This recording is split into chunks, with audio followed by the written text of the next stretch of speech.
right, ladies and gentlemen, it is now time for the big major story of the day that has rocketed America today. According to GotNews.com, Charles C. Johnson confirms that conservative icon Alan West sexually harassed two different women at the media company Pajamas Media, using more than a dozen sources. According to Charles, West, who was fired from Pajama Media, according to Charles, grabbed the breasts of then a 24-year-old Michelle Fields, who is a correspondent over at Fox News. And joining us in an exclusive interview on the Evan Miller Report tonight to talk more about his expose of Alan West is Charles C. Johnson. Charles, good evening. Thank you for having me. A pleasure having you with us. Now, this was a shocker to me today, finding out that Alan West, one of the most conservative politicians here in America, is sexually harassed two women. You say you did this investigation. It took you 2 years. Now, in these 2 years investigating this, did you see anything in Mr. West's political career or military career that would have suggested sexual harassment of women in any way? Well, what's interesting is that I went to Florida. I interviewed a number of people who worked with Alan West. I also interviewed people who worked with him while he was at Pajamas Media, which is an LA-based company, although he was at the time staying in Florida. And a picture began to emerge of a guy who couldn't really control himself around women. And the Michelle Fields and the Sarah Culverhouse Mills story are just two examples. Those are the more prominent ones of women that I've identified who say that Alan West mistreated them. And what proof do we have of this? If you can tell us a little bit about this. So to give you a sense of it, at Pajamas Media, which is a website company based in California, I interviewed a number of kind of insiders there. West left very abruptly there. There was a story in BuzzFeed that he had called a woman who worked there a slur, and then that was why he was fired. But the insiders that I spoke to at Pajamas, some of whom have since left, they've told me a different story, and they've independently kind of told me this story.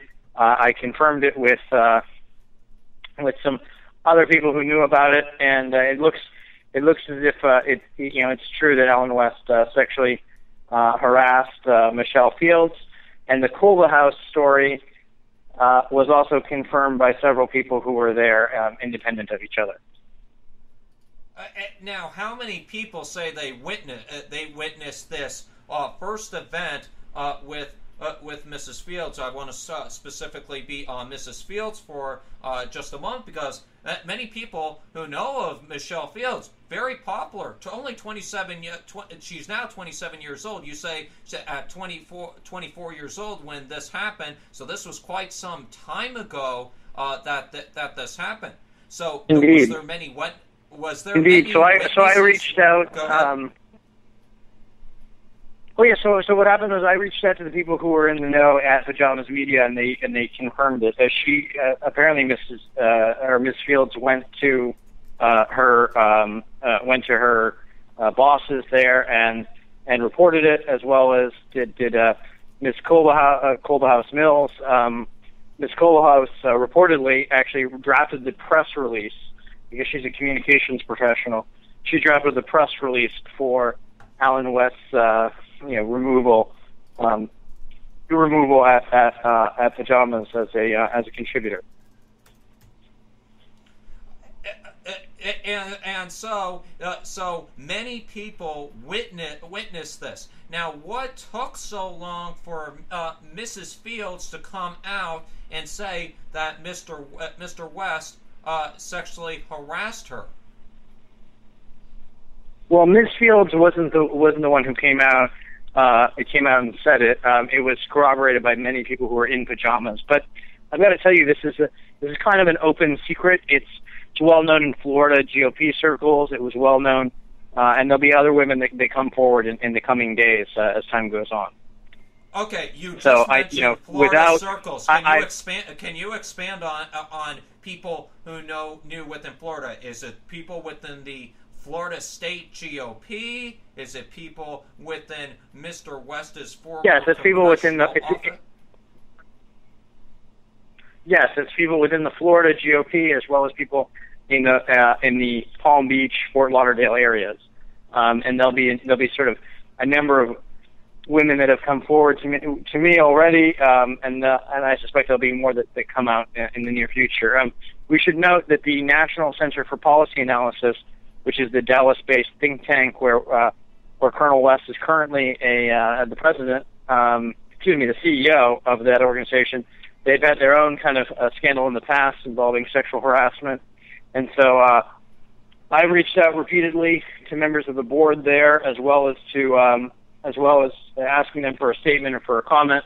Thus far, no one has denied it. No one has publicly denied it, and I suspect that we'll continue to have more material coming as next week as we kind of turn on to some of the other angles of the story. But it's unfortunate, to have to do this type of story. I mean, Colonel West is a hero of mine, or was a hero of mine. He's a real conservative icon, and I actually began the investigation of him several years back because I wanted him to run for higher office. And so I interviewed a number of people who knew him. A pattern emerged. We had a number of young women who worked for him. Those young women seldom stayed on for very long, working for him, and there was sort of a kind of a culture that developed there in his campaign office that was noted as pretty strange by a number of my sources. And I've interviewed some of the people who've moved on from there. I've interviewed people who knew him in Florida. I interviewed people who knew him in the military, people who worked on both his 2008 campaign as well as his 2010 campaign. There'll be more material coming out as time comes on. Okay, now I want to be clear in this. Michelle Fields, and you stated in this article that she, and I'm going to quote you here, that Fields repeatedly and emphatically refused to comment on the record and asked that I change her earlier confirmation, which I have now done. Explain that to our audience, because first she came out and said, yes, sure. So what I was doing there, and I realize that it's not ideal. But I spoke to Michelle. I spoke to Michelle many times. I do know her. I wouldn't say that we're friends, but we have mutual friends in common. Spoke to her many times over the past year. We weren't colleagues at the Daily Caller, but we knew of each other. And she asked me to kind of take out the confirmation. She's of the view that she doesn't want to confirm or deny it. She just wants to kind of put it behind her.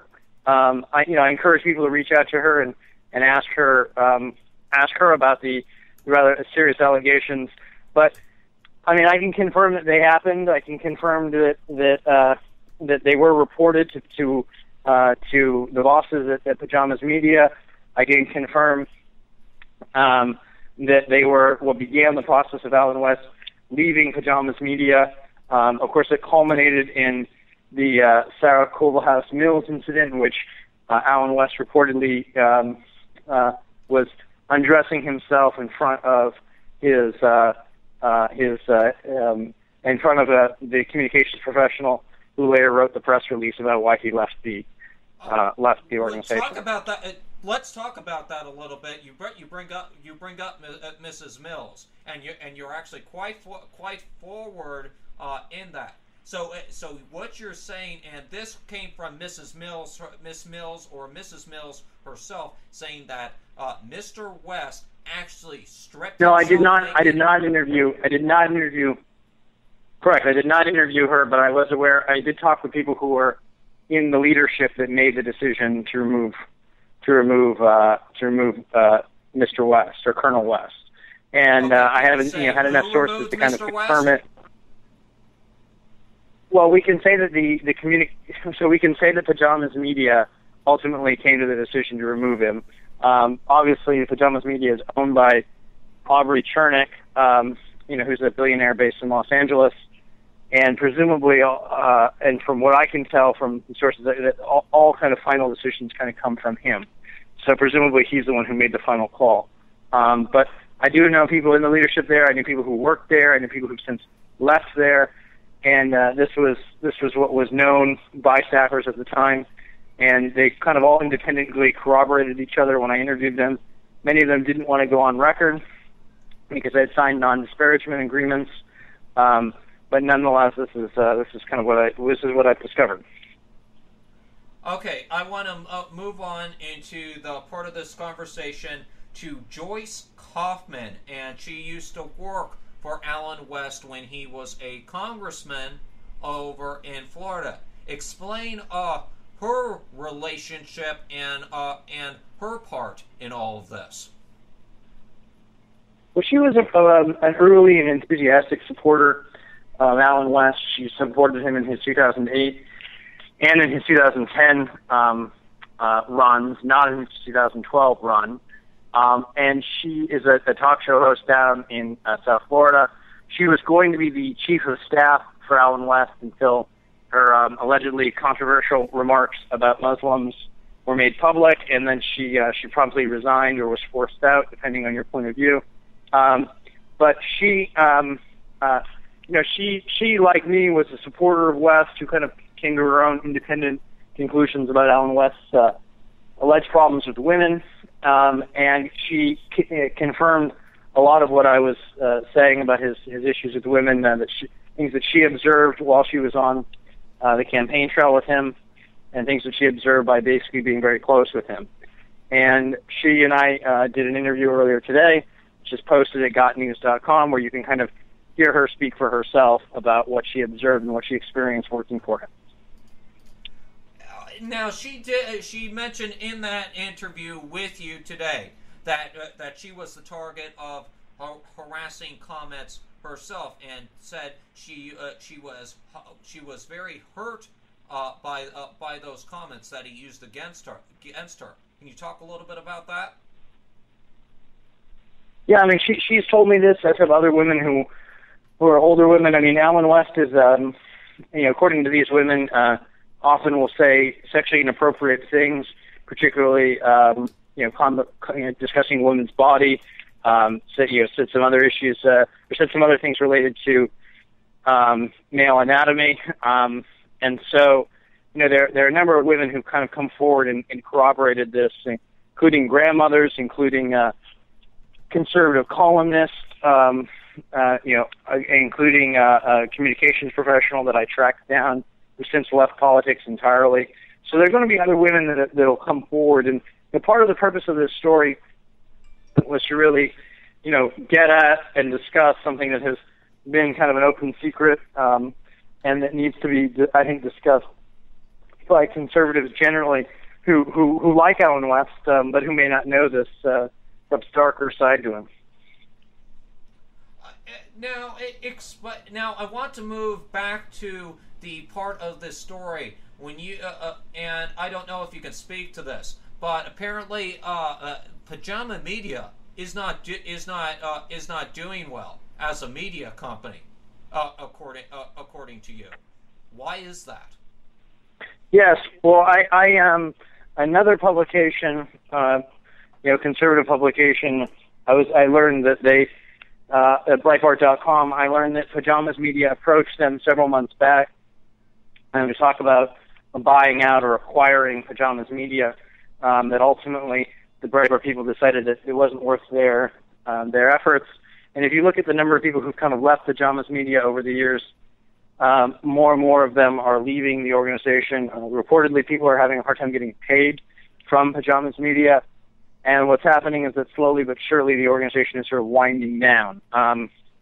Now, I don't know if it's going to happen tomorrow. I don't know when it's going to happen. But does this have anything to do with the situation with Allen West, or is this a completely separate story and unrelated to your story on Mr. It's difficult to say. I did not. My sources didn't seem to know. I mean, they did know that a number of people have left there. Tammy Bruce has left there. Don Phillips, Michelle Fields, Allen West, of course, and that those people are not being replaced. And that it's sort of the whole organization is sort of slowly winding down and no longer kind of the place it once was, a few years back. Now you say you are releasing a second part to this story next week. Can you? And I know you can't identify the women. How many more women are there? And does this? How many years? It's an interesting question. Yeah, it's an interesting question. I don't honestly know the answer to how many there will wind up being. I do know that there are a number who have been identified by me and by others, and I'm going through now to make sure that we get all of them correctly identified, that we get their stories out there, trying to get more of them to come on record. As you can imagine, it's a bit difficult, given that many of them are supporters of Allen West politically, but nonetheless they find themselves disturbed by what they experienced. And so I think as time goes on, the more will come out. More people have reached out to me today, and as it kind of develops, there'll be more stories out there. Now, as to how far it goes back, I honestly don't know. I mean, most of the allegations that have come to me have come from after he left the military, which was a number of years back, in the kind of mid 2000s, and so don't know yet how far back it goes. But I do think that there'll be more that will certainly come out. Now, as I stated, this took 2 years for you to do. Why did this take so long for you to do? If it was only concerning only two women that Mr. Well, part of the reason I've got to say. Sure. Part of the problem was that I was, along the way I was working for other publications, and I didn't really quite have the freedom I have since I started my own organization. Many kind of conservatives know about this, but they don't want to talk about it, and so I was kind of at an impasse as to what to do, and it kept gnawing at me, and it made me feel kind of guilty because I knew this. I know that there are people who support Allen West. Indeed, there's some people now who want him to run for higher office still. And I wanted people to just know that this is out there, and to have them kind of figure out how they're going to deal with it. And I hope they can come to some satisfactory conclusion. But it's really lamentable. I mean, it really is terrible to have to go and expose something about a hero of yours. And yet, I think it's important for conservatives and people who are reporters to have their politics grounded on truth and on the truth about people. And so it's with a heavy heart that I published it. It took me a very long time, perhaps 6-7 months until I had the answer already, and I wanted to be sure of it 100%. I double checked it. I did many interviews with the same people. I confirmed it. I got them to kind of recreate the scenarios, and unfortunately, it's true. So I gotta ask you. You sound as if you did this with a very heavy heart. You sound like you're a very big fan of Allen West. Most people who would support Allen West would be looking at you right now and saying, "How dare you do this thing? What the hell are you doing? Why are you making such a great man look so bad? What did he ever do to you? Why are you helping the liberal Main Street media to trash a conservative such as Allen West?"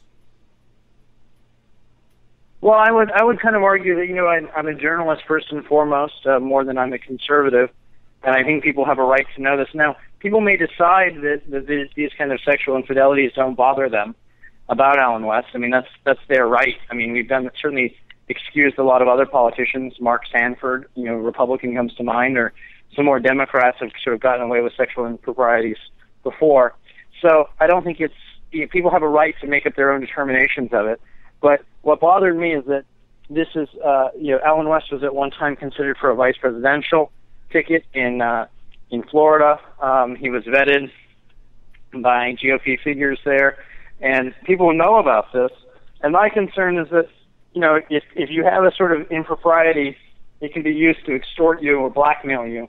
Indeed, that's what we saw with the former president of NCPA, John Goodman, who allegedly groped or had a sexual encounter with a subordinate, and then she turned around and tried to extort him for more money, or to get more money, to get paid more money from the organization. And so I think it's important that people just know what they're dealing with, and I think people have a right to obviously draw their own conclusions. People can decide for themselves whether they want to vote for Alan West or support his organizations in the future, but I think they have a right to know this, and so that's why I published the material in the final analysis. And I've got to tell you, since I published it, I feel much more at peace, because it's been bothering me, because I didn't want to be a part of any kind of cover-up of this information, I didn't want to be complicit in kind of covering it up, even though I politically admire Alan West and, of course, thank him for his long military service. What do you hope comes out of this? Because of course, anyone who puts out something like this, and of course, I've interviewed many people who have exposed people. I interviewed James O'Keefe just last month, and he stated even to me on the air that he regretted stating on his Twitter page that he feared for his life after exposing Jesse Jackson for the likeliness of what it is, after Jesse Jackson decided to use the lives of Trayvon Martin and other African Americans that were killed for his own cash benefit. I think you're referring to Al Sharpton. O'Keefe hasn't done anything like Jesse Jackson. It was an Al Sharpton. Yeah. I beg your pardon, Al Sharpton. No, I think obviously those of us who are kind of millennials, who kind of grown up and developed our own kind of media properties. I have with GotNews. James O'Keefe has done it with Project Veritas. We were both kind of disciples and contemporaries with Andrew Breitbart. We both sort of grew up, with Andrew as a mentor until he died 3 years back.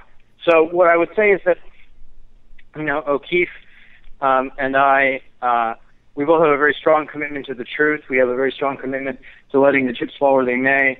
We have a very strong commitment to credibility, to being consistent across the board, and to calling out things that are wrong, even occasionally, and unfortunately when it concerns sort of our quote-unquote own side.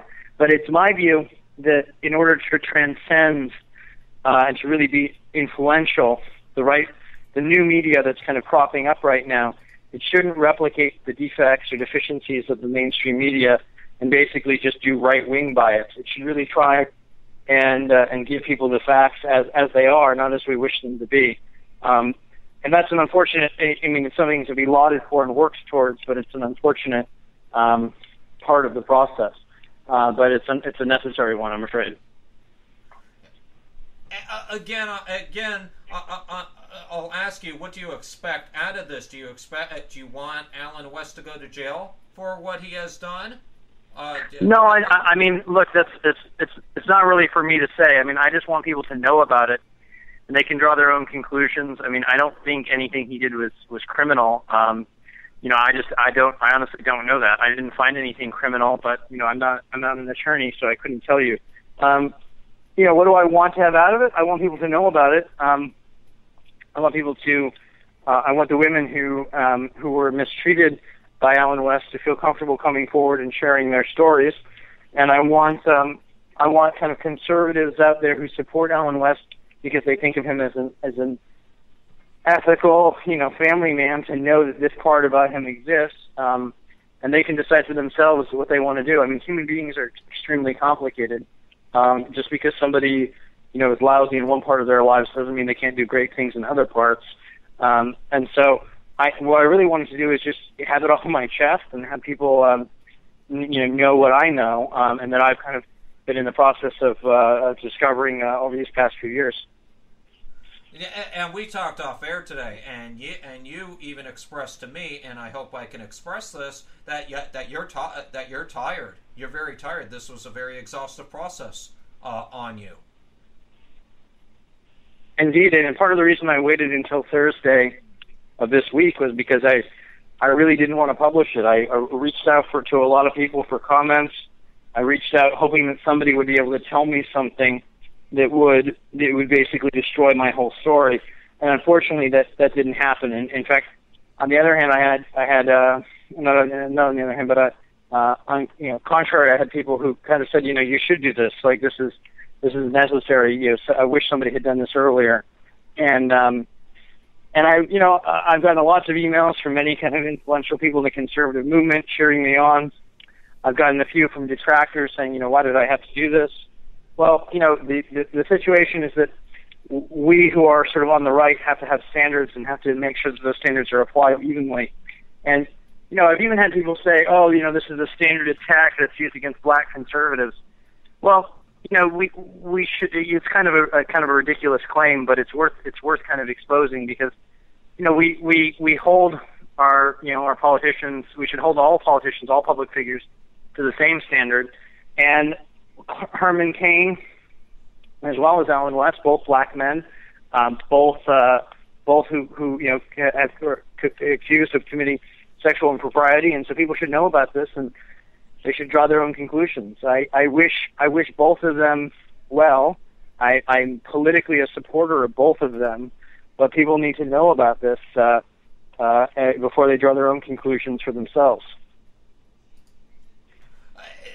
Now, looking at this entire event at the scope of a journalist at this point, have you learned any lessons? Have any regrets in how you have done this investigation of Mr. West in any way? Would there be one thing different?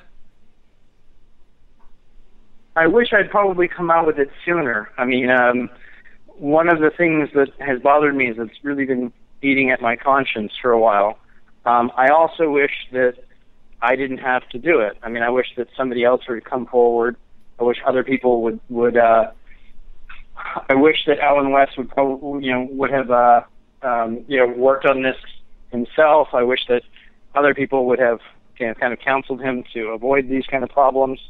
But as for what I could have done, no. I mean, I'm concerned about the kind of growing tribalism that's occurring within the media landscape generally, where basically people only report the truth if it hurts the other side or helps their side. And I don't think that that's what people want from media, and I don't think that's what the purpose of journalism is about. And so, the regrets I have are that I didn't do it sooner. And I think as time goes on, there'll be more. We'll just stay with the story, and there'll be more information and releases in the coming days. And when do you expect to release that? And will you come back on the Evan Miller report to further talk to us about? Because Charles, literally, what you have done today has uprooted a scandal, if we can call it that. The worst scandal since the Clinton administration with Monica Lewinsky. And then, of course, there's the pajama media story. I don't know that I would go that far. Separate media story. I wouldn't go that far, but I would say, because obviously Alan West is not in politics right now, and he's not the president. But what I would say is that, people need to know about this, and unfortunately, it falls to me to be the one to tell them. But I hope Alan West can come out and explain himself. I hope he gets the help that he needs in dealing with this, because it's. These are serious, credible, allegations. There are things that happened, and I want him I want him to get help. I wish the best for him. Charles, you certainly gave us a shocker today, and we want you to keep us updated. One more story, not related to this. I understand you have a possible answer to why Senator Harry Reid, the former majority leader in the Senate, now the minority leader, has decided to retire after over of his long Senate career next year in 2016. Do we have any information on that? Yes, well, I did a story a while ago about Senator Menendez and this mega donor Salmon Melhen, who has given and essentially stolen millions and millions of dollars from Medicare. And Melhen was basically defended by Harry Reid, and Harry Reid met with the FBI, and after he met with them, he's very quickly decided that he wants to step down. So I've heard that there are more indictments coming. Menendez himself is being indicted right now. The question is whether or not they're going to indict Harry Reid as well, and that's sort of an open question. But I continue to pursue it. I mean, I'm working phones and calling my sources in Nevada, and hoping to get an answer to some of the questions that I've had. Yeah, because it's certainly shocking. Because I was, of course, listening to CNN in my car on the way home this morning, and it was quite the shocker this morning. When I heard Harry Reid was stepping down, because everyone was under the assumption that he was going to run for another term in 2016, and then boom, the shock and awe came that he's decided to step down next year. So we hope you keep us up to date on that, and of course this breaking story today, which I'm still baffled at this point. It's not more disbelief; it's more shock. Because I've admired Alan West, and my goodness, this is still a shock to me, Charles, that this is out here, and I think America is going to be in shock for at least the rest of the weekend as they try to digest this news that Alan West sexually harassed not only 2 women but many more women, as you're going to let out next week. Well, thank you again for having me, and have a good weekend. Well, you do too, Charles, and keep in contact with us, and please let us know when you put the second part of your story out, and we'll have you right back on. Will do. Thank you so much. All right, ladies and gentlemen, that is Charles C. Johnson. He is the editor-in-chief of GotNews out here on the Evan Miller Report, and speaking to us exclusively regarding Alan West supposedly sexually harassing at least 2 women. This is new information coming in exclusively to the Evan Miller Report as we break it up tonight here on the SHR Media Network and Pundit Press Radio. I'm Jason Miller, and we will be right back after these messages.